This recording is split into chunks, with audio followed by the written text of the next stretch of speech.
Getting right on into the finals here. Well met versus wow, Ash. Team Ash is going to be the competitors here. So there's going to be a best of 3. We've already got drafting going on, so let's go head on over into the draft screen. We've already got a good amount of maps banned out. Cursed Hollow, Dragonshire, and Haunted Mines are left on the table. Yeah, definitely some of the older school maps, more standard maps available still here. But yeah, let's just talk a little bit about the teams. Team Ash, aka Team Arthas, has been on a tear through this qualifier, employing their quad blood for blood style in a lot of these matches, and also last game using Abathur with the Illidan. And Well Met really focused on that Zeratul, on the Malfurion, really liking these heroes to kind of get a lot of lockdown and just follow up on that. So definitely some interesting styles coming out of both of these teams, but it looks like we will be on Dragonshire. Yeah, Dragonshire, one of those great maps to always start off a best of 3 of. It's a really big decision-making map. You always have to decide whether or not you're going to be fighting for the shrines, trying to make a play to get the Dragon Knight, going for mercenary camps, rotating around, and possibly getting an advantage over your teammates. The map just enforces that the both you and your enemy have to just constantly be making the best decisions you can possibly make. Otherwise, you get punished severely. Yeah, in Champ 2, we have some target bans if I've ever seen any. Right? We see a Zeratul and an Anubarak ban. What is this? What is this? Well, I can explain, Champ 2. I can explain. You see, Ash really likes blood for blood, and Anubarak has blood for blood, and he's just one of those like heroes you can target. Like Ash likes playing Anubarak, and Well Met will never play it in a million years. So, well, I wouldn't say a million years. They could play it, but then we have Ash saying, "Hey, you like Zeratul? You've been using Zeratul a lot in this qualifier. Let's get rid of Zeratul." So, instantaneously, we're going to have kind of styles being denied a little bit here and there. And Well Met actually going to go for the first pick on Illidan. So another denial of a blood for blood and just a really strong pickup. Yeah, that Illidan ban is, or so the Illidan pick is just always a great pickup here. Illidan, very good, versatile. The only issue after you pick up that Illidan, you have to tailor the rest of your composition a little bit around that Illidan. That leaves somebody like an Abathur to be up on the table. Picking up an Abathur, though, if you want to try and deny that from the Illidan, that's dangerous, because you have to then tailor the rest of your composition around that as well. So you have to start thinking whether or not you're going to try and deny both the Illidan and the Abathur in your composition, or if you're just going to pick up the Abathur to try and get rid of some of that synergy, but at the same time, you have to work the synergy into your own composition. It's a very big puzzle at this point for Ash to have to figure out. And if they can do that, if they can come up with a composition that either counters Illidan Abathur or is able to block up something that Illidan definitely needs to get that really strong synergy, then they're going to be sitting in a good spot composition-wise alone.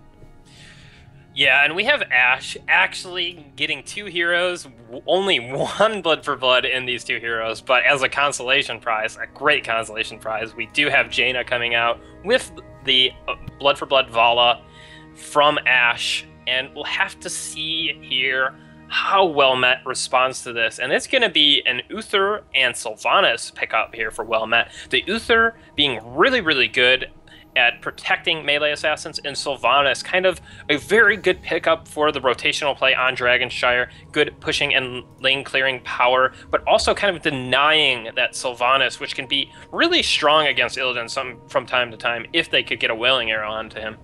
Not just the Wailing Arrow, but also her Q. Her Q cuts right through that evasion shield that, you know, that only blocks out those auto attacks. So anybody who's got a very strong set of spell abilities that, you know, you don't really have to auto attack a lot because Illidan's always moving.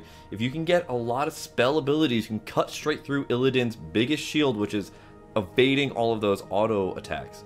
He does have a lot of different other mechanics to keep alive, and using that Uther to give him a little bit more spot healing is going to give Illidan a really nice synergy, as well as that Divine Shield if they go for it instead of Divine Storm, is going to be able to give Illidan just even more potential just to stay in the middle of the back line of Ash and do a ton of damage.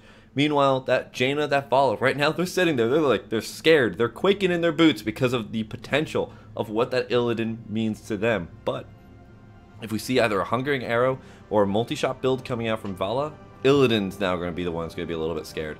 Jaina, it's harder to land those abilities, but if she can, then Illidan's going to be in a really rough spot. But still, that Divine Shield could potentially keep Illidan alive long enough to actually kill one of them. And something else to note is Sylvanas is also a carrier of one of those Blood for Blood. So again, eliminating another hero from the game, from Ashe. I'm curious to see what the pickups here will be. Something to note on the side of Well Met, though, is they could potentially go for an Abathur pick. The Gamers, to a very strong European team, really popularized using Illidan Abathur on Dragonshire, giving you tons of control in that top lane with the Illidan Abathur combination. And yeah, I mean, Well Met has to pick a tank and a damage dealer for a traditional comp here, and Abathur can definitely take the place of one of those damage dealers. But let's get back into the draft here. We do have Arthas, Team Ashe, picking up Muradin. Muradin can be so very good with that reverberation and the double thunderclap damage against Illidan. Can really prevent a lot of his damage while doing a massive amounts of damage to him as well.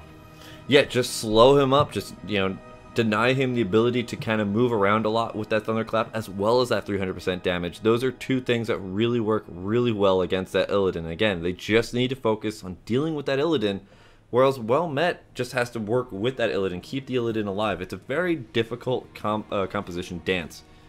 Rhaegar coming in here, very nice pickup here for Ashe. That's going to keep somebody alive for a little bit longer.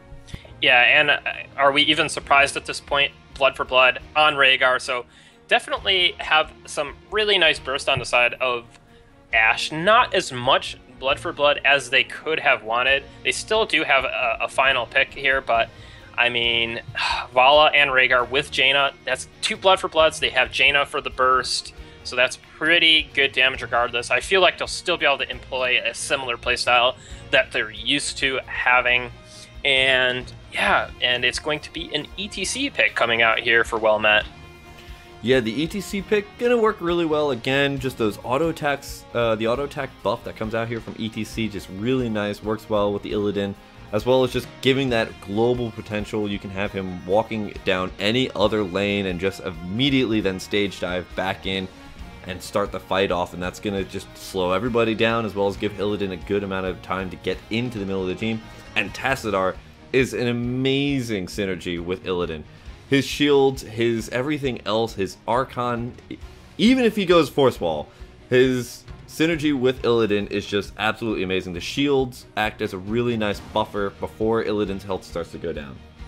So the damage on the side of Well Met isn't incredible, but their survivability is very much so. Having that Uther and Tassadar combination will be so very nice at helping deal with a lot of that burst coming out from the side of Arthas. But speaking of Arthas, they are on their final pick.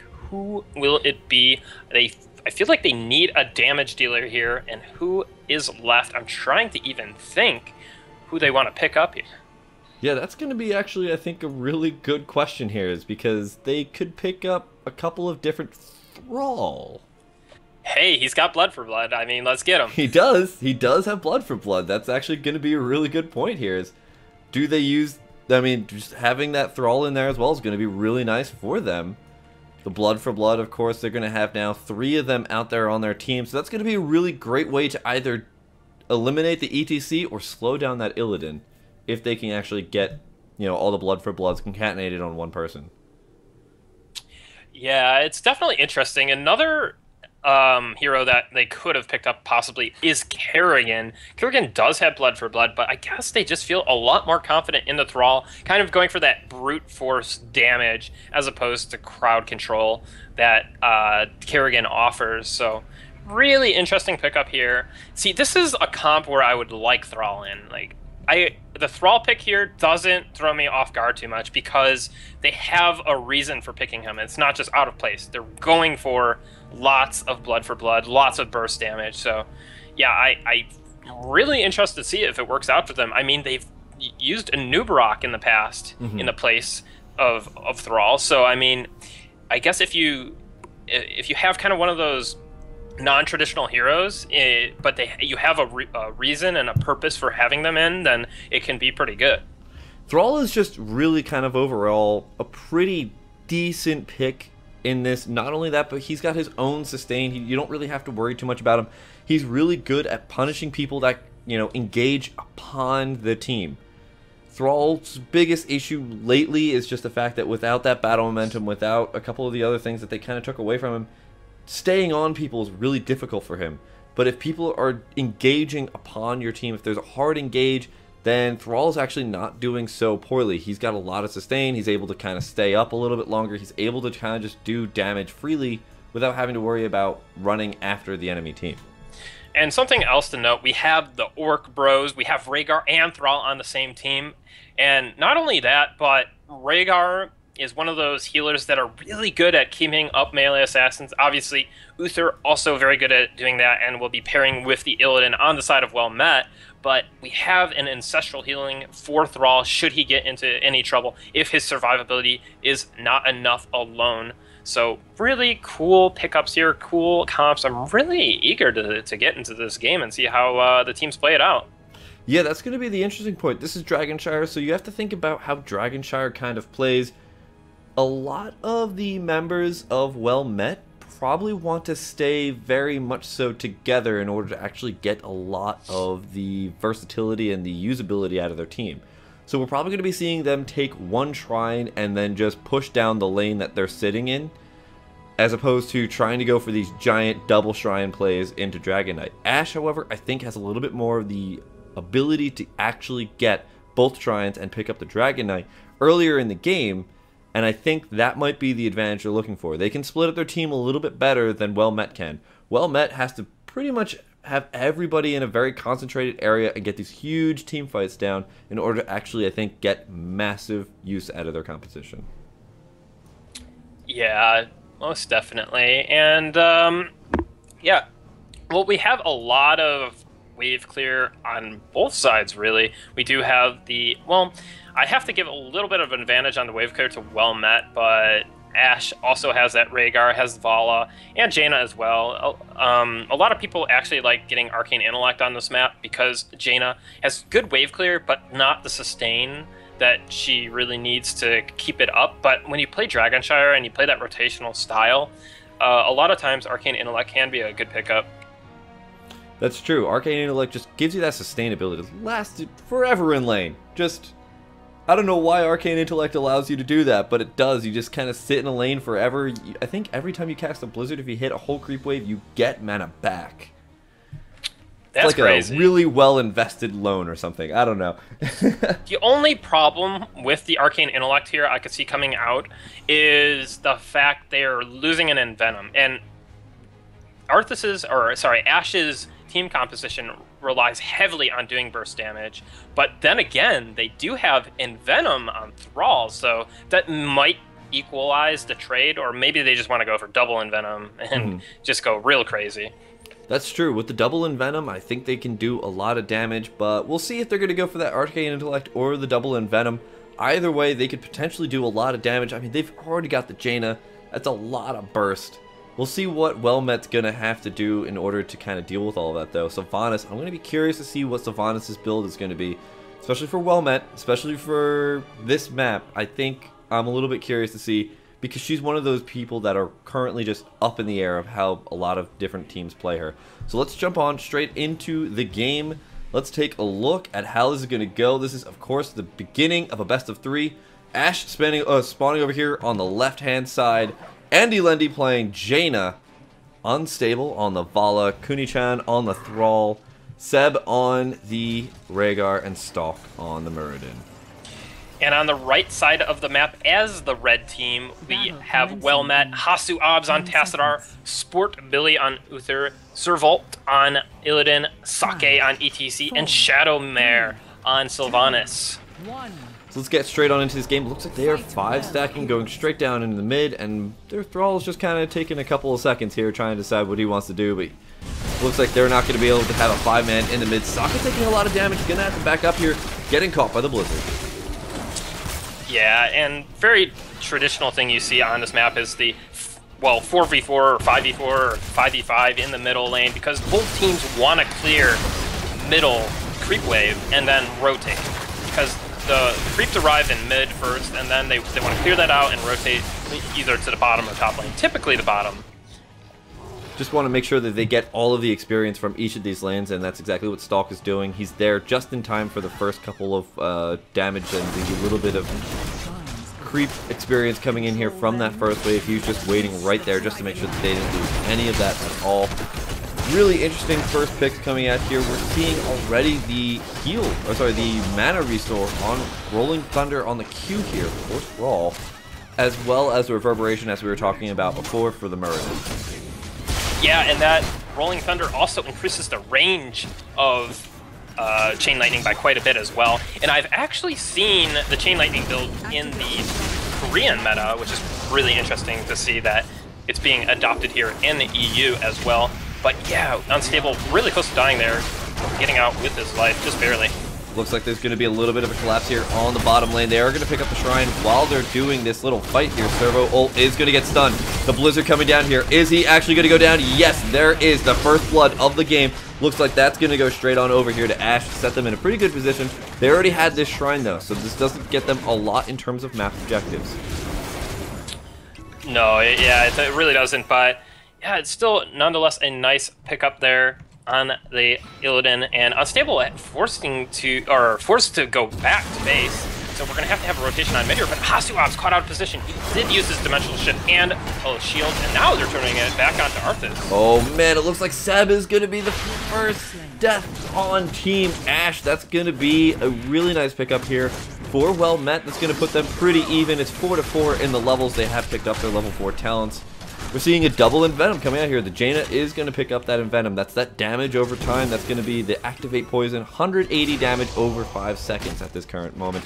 They have 2 of those. That's a lot of damage. 360 damage when everybody's health is only just barely over 1,000. Yeah, I mean, Team Ashe really popularizing the crazy burst comps, using these Envenoms and Blood for Bloods.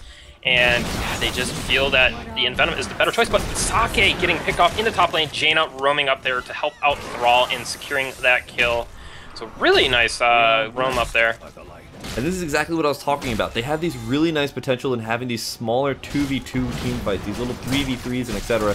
Oh, Unstable actually, just barely going to be able to survive that fight, getting the heal there from Seb. They're going to pick up that top Shrine. They're going to have the Shrine now activated for the Dragon Knight in the middle here. As long as they don't lose anybody, they're going to have a really nice advantage. It's going to force the position of Well Met to have to engage somewhere, and they have to do it quick. Yeah, both the Shrines being controlled, but finally Sake able to return to that top lane and going to equalize the Shrine count here. But Sport Billy in a little bit of trouble. I don't know if Muradin's going to have enough damage, and no, he's kind of letting him go now. And yeah, well, again, we have that Thrall ETC versus ETC in the top lane. Really interesting matchup. Thrall was definitely dominating it early on, but now we do have Well Met going for their bruiser camps, while Ashe is content to put a lot of pressure on this bottom wall here. Yeah, they've got this really nice amount of damage down here, especially with that Muradin. They can just kind of disengage using Reverberation and everything else, so they know that they can just kind of walk in here, pick up a tower, and just walk out immediately, and that's exactly what they want to do. They want to pick up these towers, pick up all the experience that these towers are worth. Not only that, but it helps out these lanes as soon as they start auto-pushing. Zaka going to be able to block out the top Shrine, and that's going to deny Ashe from being able to pick up this Dragon Knight for now. Yeah, Unstable getting picked off there in the mid lane, getting chunked pretty heavily by Tassadar, and then Illidan came and cleaned up the kill. And now, a little bit of a fight off the top. It looks like Zaka is actually going to go down, and actually Servo ult is now in a really difficult position as well. He pops first aid, that's his level 7 talent. That's going to not save him though. That's the heal over time, not going to keep him alive for as long as he needs to. And now we have to jump on over, pick up this top Shrine before that Dragon Knight's picked up here by Well Met, but I don't think that's going to be an issue here. They've got Seb, they've got Unstable sitting here all ready for that. Yeah, and just taking a look at the talents here, we did have that Thunderclap build coming out from Muradin, so definitely going to be really effective against Illidan. The Reverberation and the Thunderburn to set up for the later level 13 talent that allows for double 300% Thunder Taps, but we might have a little bit of an engagement down here in the bottom shrine. Yeah, this is going to be a little bit difficult. They are going to go straight on in onto Shadow Mare. They're going to lock her up. They've got a couple of stuns going down here on her immediately. She's going to try and disengage. I don't know if that's going to be successful. No, she's going to go down. Sport Billy also going to get caught up here, and he's going to turn into a ghost and then eventually die. Wow, really nice pickups here by Team Ash, and this is going to allow them to get that Dragon Knight Shrine back up and activated. 2 people down. They could potentially get the Dragon Knight here. Yeah, and now a full level lead here for Ash, and getting those heroic abilities are they. Let's see, anything crazy coming out? No, nothing really out of the ordinary here. Pretty much standard pickups. Strafe coming out from Vala, pretty much the only thing of note. And I guess you can say the Sundering, but Sundering pretty standard as well when you go for the Thrall pick. If you go for the Thrall pick, that's the question here, is if you go for the Thrall pick. Yeah, that's the one thing, is the Thrall is just such an unordinary pickup here, but the Sundering is such a nice spell. Beautiful amount of group disrupt. It can just completely destroy a team synergy, especially if they are able to pick up everything. But Thrall, as we're talking about him, is going to get picked up in the top lane.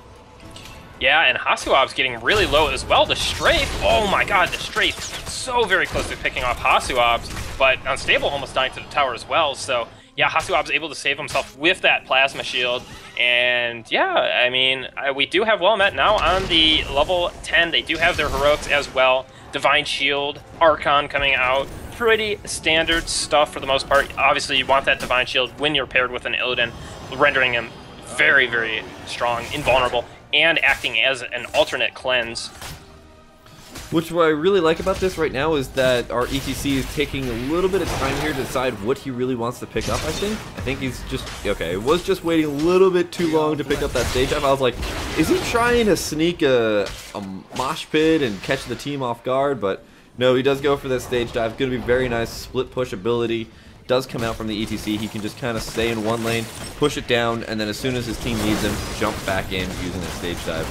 Right now, there's a huge push coming down from the bot lane. They've got the Siege Giants that are just a little bit too far for those towers to reach, and that puts a little bit of pressure here on Ash.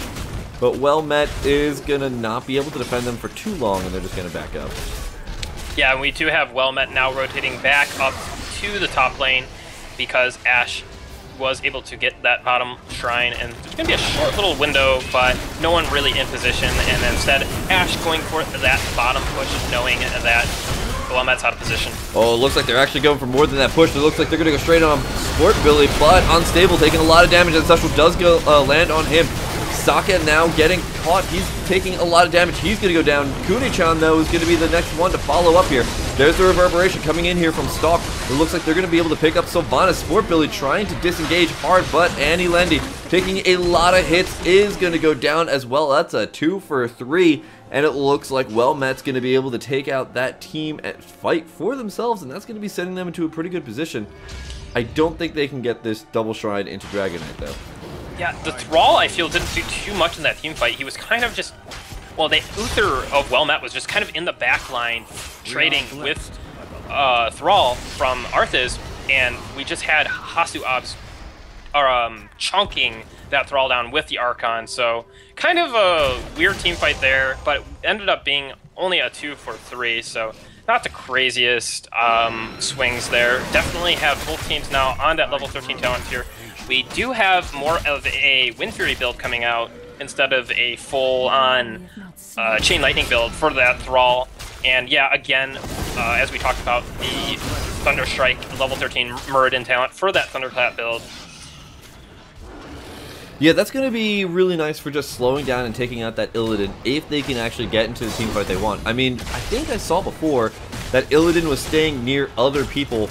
If he continues that, if that's what he's trying to do, stay near other members of his team so they don't get that 300% extra damage against him during the reverberations, during that hammer slam, that's going to be the question here, if they can keep that going and just kind of deny those talent picks from actually doing too much.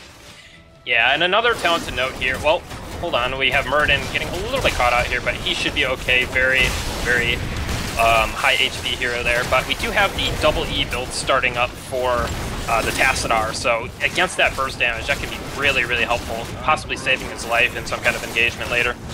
Yeah, that gives him a ridiculous amount of sustainability. He can just kind of race car in, race car out, as we like to say. He just kind of zips around while he's in a shift. It looks like Jaina is going to go down here. Meanwhile, the rest of the push is staying strong up here. The top 4 is going to be given over for to well met, but Ashe, meanwhile, they are pushing this bottom lane, doing a lot of damage. It looks like they're going to be able to take that 4 as well, and just sit themselves in pretty much an even footing at this point. If they can disengage, oh, it looks like they might actually go for the engage here on Kuni-chan and Seb. There's a lot of pings coming down here. Are they going to be able to disengage? That's going to be the question. Using the Sundering to try and disengage Sokka. Doesn't look like he wants to go for this fight. Yeah, unfortunately, Vala got picked off in the mid as well, so 2 heroes there going down for Ashe, but we definitely have a pretty even game other than that. I mean, 8 kills to 8 kills, the experience is relatively close, the fort count is also equal, but we do have the fight over the shrines kind of happening here. A little bit of Illidan being caught out here. Yeah, Servo was trying to really hard engage here on Stalk. Didn't really work out so well. Did have some metamorphosis to get out of there. But Sylvanas gonna pick up the first Dragonite of the game. Gonna be at 11 minutes. That's gonna be going on over to Well Met. Yeah, those kills really cost Ashe there, and yeah, just not able to deny the Dragonite in time. So they're gonna have to deal with that. Not the end of the game by any means for them here, though. It's still pretty equal. Well Met finally taking a little bit of lead here, though. And yeah, this Dragonite's getting quite a bit chunked, though. Yeah, he's getting a lot of damage. It's unstable, just barely getting the Ancestral of his life. Oh my god, he had 0 health left, basically. But he's getting re-engaged upon, taking a lot of damage. The stage dive not going to hit Sport Billy now. Caught between the rest of Team LDLs, or sorry, Team Ashe. Oh my god, can I get the right name here? And it looks like there's going to be a pretty big fight. Servo ult in the backline, taking a lot of damage, gets shielded, gets out of here. Looks like the rest of Team Ashe are going to try and re-engage on Well Met. They're trying to do as much damage as possible. Servo ult now getting healed back up here by the Uther Ghost, but again, caught in the middle of the enemy team and is going to go down here. Do they make an issue of this? Do they dive in? Don't think so. I think they learned their lesson from that last failed dive in. Yeah, unstable here. The Vala of Team Ashe definitely has the most unstable health bar in the game. I mean, that Ancestral really just being clutched there, and so much of the steam from Well Met trying to go into killing that Vala, but she was able to live, and they just overextended a little bit there. So again, we're on a very, very even game here, but again, 5 forts to 4, so Ashe kind of, again, a little bit of a lead here, I feel, but not by much. But something to consider is the Blood for Bloods are coming out now. But not on Thrall. He picked up the final strike of Wind Fury at level 16 instead of the Blood for Blood. Definitely very interesting, but you gotta consider Tempest Fury gives Thrall a ton of burst as well. So, I mean, the idea is there. We still, you know, we have Jaina in the game too. She doesn't have Blood for Blood, but she has some mean damage as well. So, definitely, it's still the same kind of team comp, just lacking some of those Blood for Bloods. Yeah, and I think that's you know, exactly A-okay. It's all right for them to give up that Blood for Blood. They already have 2. I think the only thing they really have to worry about in terms of just Blood for Blooding down is possibly that ETC. Maybe on that Illidan, but in those situations, they're going to be in the middle of the enemy of their team anyway. So that's okay. They can work with using that final strike to do a lot more damage on the Wind Fury. So let's take a look at where both these teams are. It looks like Ashe is putting a lot of their focus up in the top lane. Yeah, both teams just kind of getting mercs, trading, you know, rotating as a team, clearing up the different objectives on the map, mercenaries, and clearing waves. But we do have Well Met here going for a push on the bottom. Wow, and with the Sylvanas, they're going to push really fast here. Yeah, it looks like Ashe is trying to go for just the same. It looks like they want to go for that middle keep. They don't want to push down on this bridge, because if they do, well, that's going to be a bit of an issue. We call it Murder Bridge for a reason, but they're going to go straight for this keep in the mid lane. That's going to be a nice trade. Is this actually going to be a base race? Because it looks like nobody's showing signs of going back. There's the stage dive the metamorphosis is right back in on the core, and it looks like actually Well Met knows that they can end the core and the game quick enough. But oh no, it's a base race. Both of them are going for it. It's going down so quickly. Actually, oh my god, it doesn't matter. Well Met gets it before Ashe is able to. And that's going to be game number 1 going over to Ashe. Wow. Insanity. What? I mean, how did I mean, I guess they just have more damage. I mean, look, they have Sylvanas, Tassadar, Illidan. Not insane, like, I don't know. It takes time to build up that damage. Like, Tassadar, he's a support damage dealer. Like, they really just didn't... They ran out of steam there on killing the core. And despite having the Sylvanas for that push, Ashe, man, just taking out that core real fast. That was ridiculous. They knew... This is... I feel like this is going to be the theme for this best of 3. Who can kill the core quicker? We saw Ashe do this before. It didn't really seem like they were going to be able to do it this time, but they were yet again able to just go straight for that core, able to win the game that quickly. Well met. Thinking that they can get it, but wow. Ashe with the calls. Beautiful. Yeah. I mean, I understand well met. I mean, they have Sylvanas. They were all